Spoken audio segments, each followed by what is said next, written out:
Good morning, students. I welcome you all on my YouTube channel English by Umesh Guru. And today we are going to make a discussion on the poem for Anne Gregory. And this poem is in the syllabus of class 12, class 10. कक्षा 10 की poem for Anne Gregory compose की है W.B. येट्स ने. आज इस poem की हम study करने वाले हैं. तो W.B. येट्स की बेटी है Anne Gregory. This poem is in the form of a dialogue and you will see a conversation between father and daughter. May be a father और मे बी अनदर पर्सन. हो सकता है कोई दूसरा व्यक्ति हो वो, या फिर हो सकता है वो उसके पिता हो. तो ये जो कविता है एक डायलॉग फॉर्म में है और यहाँ पे बातचीत हो रही है Anne Gregory.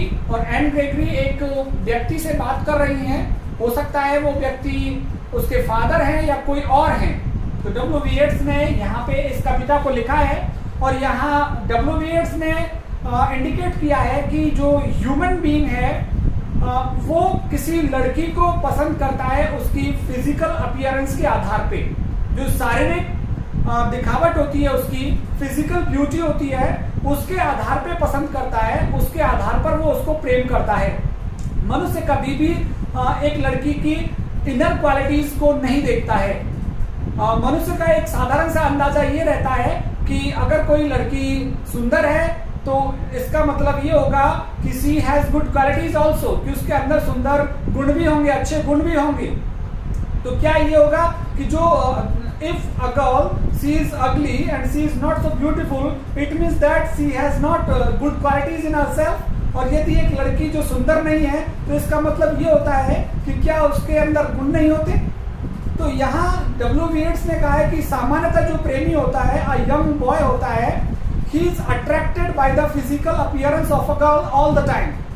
Physical appearance of a girl is loved or is liked by a boy.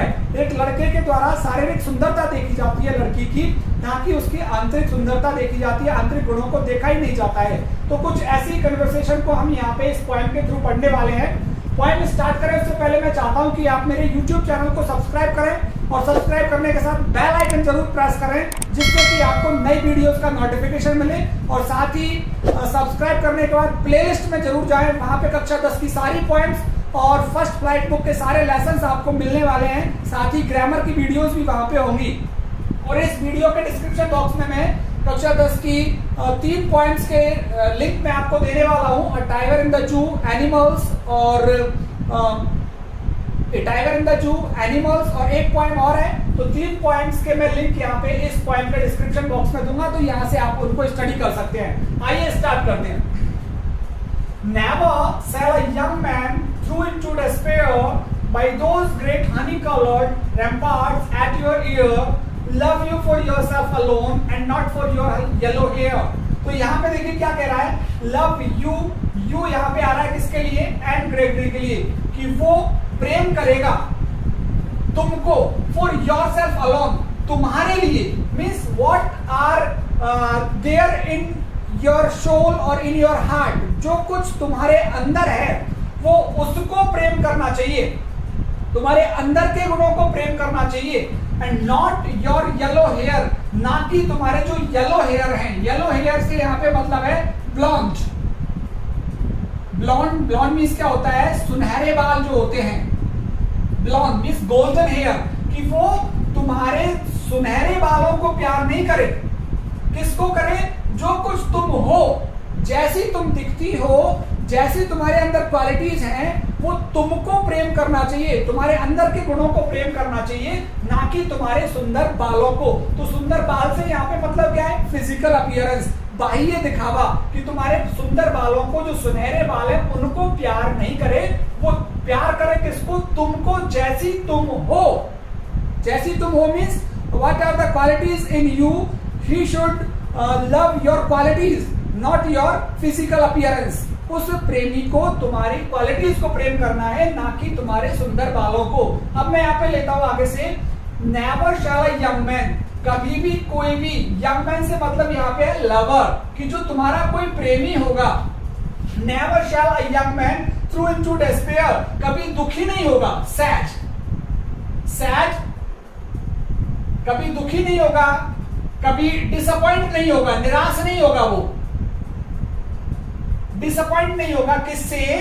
Bye those great honey coloured, कि जो तुम्हारे हनी कलर के, हनी यहां पे क्या है? गोल्डन कलर, जो तुम्हारे गोल्डन कलर के रैम्पार्ट्स हैं। रैम्पार्ट्स एक्सप्लेन करता हूं मैं, रैम्पार्ट्स क्या होता है। रैम्पार्ट्स होती हैं हाई वॉल्स, ऊंची ऊंची दीवारें, अराउंड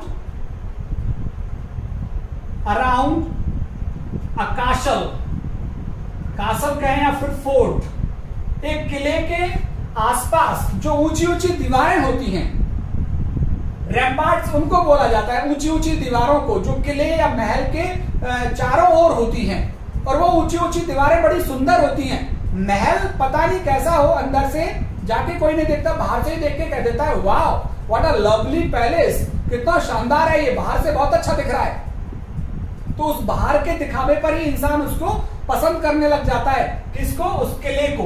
तो वो पॉइंट कह रहा है by those great honey coloured ramparts, कि जो तुम्हारे रैम्पार्ट्स हैं, रैम्पार्ट से मतलब यहाँ पे हेयर से है, कि जो तुम्हारे बाल हैं, एट योर ईयर, जो तुम्हारे कानों के यहाँ लटके हुए हैं। जिस तरह से ये जो रैम्पार्ट्स है, ये हाई वॉल्स, ऊंची ऊंची दीवारें सुरक्षा करती है किसकी? महल की या किले की। उसी तरह से जो तुम्हारे बाल हैं, रैम्पार्ट्स, यहाँ पे बालों को कहा जा रहा है, रूपक अलंकार का यूज किया, मेटाफर का, उसके बालों को रैम्पार्ट्स का रूप दिया है, ऊंची ऊंची दीवारों का रूप दिया है उसके बालों को। जैसे ऊंची दीवारें एक किले की रक्षा करती हैं, वैसे ही उसके जो बाल हैं, उसके बाल हैं एट योर ईयर, वो तुम्हारे कानों पे लटके हुए हैं, जो तुम्हारे चेहरे को नहीं दिखा रहे हैं वो बाल, और देखने वाला तुम्हारे बालों पर ही आकर्षित है, तुम्हारे बालों पर ही फिदा है। जिस तरह से हम किसी महल को देखने जाते हैं तो दूर से ही उसकी दीवारों को देखकर हम कहते हैं wow what a lovely palace और what a lovely fort it is, कि ये किला या महल कितना सुंदर है। तो उसी प्रकार से वो कह रहा है कि तुम्हारे बालों को देखकर, जो तुम्हारे कानों पर लटके हुए हैं, एट योर ईयर, जो तुम्हारे कानों पर लटके हुए, ईयर किसके लिए आ रहा है यहाँ पे? एन ग्रेगरी के लिए, कि तुम्हारे कानों पर जो बाल लटके हुए हैं, उन हनी कलर्ड, उन गोल्डन रंग के बालों को देखकर कोई भी तुम्हारा प्रेमी डेस्पेयर, दुखी नहीं होगा। उनको देखते ही वो तुम पर फिदा हो जाएगा, वो तुम पर प्रभावित हो जाएगा, तुम्हारे ब्लॉन्ड हेयर को देखकर, तुम्हारे सुनहरे बालों को देख करके। Love you for your self alone, लेकिन वो कह रहा है, पॉइंट कह रहा है, मैं चाहता हूं लव यू, वो प्रेम करे तुमको, फॉर योर सेल्फ अलोन, कि जैसी तुम दिखती हो, जैसी भी सुंदर हो या नहीं हो, जैसी भी गुण तुम्हारे अंदर हैं या नहीं है, उसको प्रेम करना चाहिए वो। And not your yellow hair, तुम्हारे सुनहरे बालों को नहीं, तुम्हारी जो फिजिकल अपीयरेंस है, सुंदर शारीरिक जो संरचना है, उसको प्रेम नहीं करना चाहिए तुम्हारे प्रेमी को। वो प्रेम करे किसको? तुम्हारी इनर क्वालिटीज को, तुम्हारे इनर सोल को, तुम्हारे हार्ट से प्रेम करे। वो जो कुछ तुम्हारे पास है वो उससे प्रेम करे, ना केवल तुम्हारे सुंदर बालों को प्रेम करे। But I can get a hair dye and set such colour there, brown और ब्लैक और carrot, that young man in despair may love me for myself alone and not my yellow hair। फिर वो क्या कह, ये जो लाइनें हैं ये एन ग्रेगरी ने बोली है, वो क्या कह रही है? बट आई यहाँ पे कौन है? Anne Gregory. एन ग्रेगरी कह रही है कि I can get a hair dye, कि मैं अपने बालों को डाई कर लूंगी, कलर कर लूंगी अपने बालों का, and set such colour there, और अपने बालों को इस प्रकार के रंगों में मैं रंग लूंगी। कैसे कैसे कलर में? ब्राउन, भूरा बना लूंगी अपने बालों को, ब्राउन कलर में ब्लैक कर लूंगी, और कैरेट, कैरेट कैरेट मींस गाजर, और गाजर कैसे कलर की होती है? रेड। तो वो कह रही है मैं रेड कलर की डाई कर लूंगी अपने बालों पर, और ब्राउन कलर की डाई कर लूंगी, ब्लैक कलर की डाई कर लूंगी। That young man in despair, फिर वो व्यक्ति अपने पागलपन में, मैडनेस, और मैंने ऊपर बताया डिसअपॉइंटमेंट,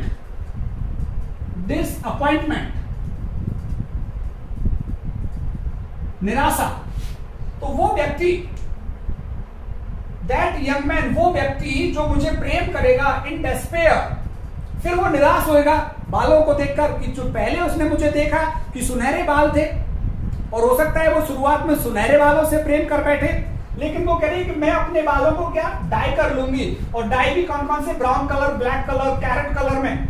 और फिर वो यंग मैन दुखी हो जाएगा, निराश हो जाएगा कि अब उसके सुनहरे बाल नहीं है, तो फिर क्या करेगा, मे love me for my self, फिर मे हो सकता है लव मी, फिर वो मुझसे प्रेम करने लगे। एन ग्रेगरी कह रही है कि जब मैं अपने बालों को अलग अलग रंग में डाई कर लूंगी तो हो सकता है कि मे love me for my self alone, फिर वो मुझसे प्रेम करेगा, ना कि मेरे बालों से, क्योंकि मेरे बालों पर जब वो फिदा हुआ तब तो वो गोल्डन कलर के थे, लेकिन जब मैं अपने बालों को डाई कर लूंगी ब्राउन में, ब्लैक में या फिर रेड कलर में, then it may be that he will love me as I am, फिर जैसी मैं हूं वो मुझसे प्रेम करेगा, क्योंकि मेरे बाल तो उस कलर के होंगे नहीं जिस कलर से उसने प्रेम किया था। May love me for myself alone and not my yellow hair, और फिर वो मेरे yellow hair वही blonde, और blonde कौन क्या होता है, golden hair, मेरे सुनहरे बालों से प्रेम नहीं करेगा फिर वो, क्योंकि सुनहरे बाल तो होंगे ही नहीं, फिर वो दुखी होकर फिर मुझसे ही प्रेम करेगा जैसी मैं हूं। I heard an old religious man, फिर ये जो लाइन है ये पोएट के द्वारा बोली गई है कि I heard an old religious man but yesterday night declare, कि मैंने सुना, heard means सुना, an old religious man, कि एक धार्मिक पुरुष था, धार्मिक पुरुष, उसको मैंने सुना। और धार्मिक पुरुष से मतलब यहाँ पे वो व्यक्ति जो प्रीच करता है, जो उपदेश देता है, उपदेशक, कि मैंने किसी उपदेशक को सुना जो धर्म का पाठ पढ़ाते हैं। yesterday night, कल रात ही, डिक्लेयर, उसने डिक्लेयर किया, उसने अनाउंस किया, उसने बताया, क्या बताया, उस धार्मिक पुरुष ने, उस आध्यात्मिक व्यक्ति ने, जो स्पिरिचुअल मैन था, उसने कल रात ही, yesterday night मींस कल रात ही डिक्लेयर किया, कल रात ही ये बताया that he had found a text, कि उसके पास एक टेक्स्ट मिल गई है, टेक्स्ट मींस बुक, कि उसको एक पुस्तक मिल गई है टू प्रूव, ये सिद्ध करने के लिए कि उस पुस्तक से वो ये सिद्ध कर सकता है that only God my dear could love you for yourself alone, कि केवल भगवान ऐसा है, my dear मेरी प्रिय, could love you for yourself alone, वो तुम प्रेम कर सकता है तुमसे, कि भगवान एक ऐसा है जो प्रेम कर सकता है तुमसे as you are, कि भगवान की नजरों में कोई सुंदर या कोई कुरूप नहीं है, all are equal in the eyes of God, he may be a beautiful or he may be ugly, it doesn't create any difference in the eyes of God, कि भगवान की नजरों में सुंदर या कुरूप होना किसी प्रकार का अंतर क्रिएट नहीं करता है। तो वो कह रहा है कि मैंने कल रात ही सुना कि उस धार्मिक पुरुष ने कहा कि उसको एक बुक मिल गई है, जिस बुक में ये सिद्ध कर दिया गया है, क्या चीज, that only God, केवल भगवान, my dear मेरी प्रिय, could love you, वो तुमको प्रेम कर सकता है, for yourself alone, जो तुम हो उसी से प्रेम करेगा, and not your yellow hair, और जो भगवान है वो तुम्हारे येलो हेयर से, ब्लॉन्ड हेयर, जो ब्लॉन्ड हेयर से, जो तुम्हारे सुनहरी बाल हैं, वो तुम्हें सुनहरी बालों से प्रेम नहीं करेगा, जो कुछ तुम हो उससे प्रेम करता है भगवान। तो मीन्स भगवान इंसान के बाह्य सुंदरता को प्रेम नहीं करता, बल्कि भगवान हर व्यक्ति को, चाहे वो सुंदर है, चाहे कुरूप है, चाहे उसके अंदर क्वालिटी है, चाहे उसके अंदर क्वालिटी नहीं है, सभी को प्रेम करता है, सभी को एक नजर से देखता है। लेकिन ह्यूमन बीइंग के साथ क्या प्रॉब्लम है कि ह्यूमन बीइंग केवल किसी लड़की को देखेगा तो उसको पसंद करेगा या उसको प्रेम करेगा तो सिर्फ उसकी बाह्य सुंदरता से करता है, जैसे कि मानो कि बाह्य सुंदर जो लड़की है उसी के अंदर सबसे अच्छी क्वालिटीज हो सकता है कि कोई लड़की सुंदर ना हो लेकिन सबसे अच्छी क्वालिटीज उसी के अंदर हो। तो इस तरह से यहाँ पे एक डिस्कशन चला है, यहाँ पे कन्वर्सेशन हुई है एन ग्रेगरी और W.B. यीट्स के अंदर, जिसमें W.B. यीट्स ने बताया है कि इंसान का नजरिया इस तरह से है कि वो प्रेम करता है तो बाह्य सुंदरता से करता है, और वो कहना चाहता है कि मैं ये चाहता हूँ कि जो तुम्हारा प्रेमी हो, तुम्हारा लवर हो, वो तुम्हारे सुनहरी बालों को प्रेम नहीं करे, वो तुमको प्रेम करे जैसी तुम हो। तो ये हमारी पॉइंट हुई। I hope all of you have enjoyed this point very much. If you have enjoyed, please subscribe my channel and share the link of my channel with your friends so that I can be motivated by your efforts also, जिससे कि मुझे थोड़ा प्रेरणा मिलेगी। यदि ज्यादा से ज्यादा मेरे सब्सक्राइबर होते हैं तो मैं चाहूंगा कि आप सब्सक्राइब करें, और सब्सक्राइब करने के साथ ही बेल आइकन जरूर दबाएं, जिससे कि नई वीडियोस का नोटिफिकेशन मिले। और इसके डिस्क्रिप्शन बॉक्स में मैं आपको 3 पॉइंट्स की लिंक देने वाला हूं, तो आइए स्टडी करिए और एंजॉय कीजिए सारी पॉइंट्स को। बहुत बहुत धन्यवाद आप सभी का।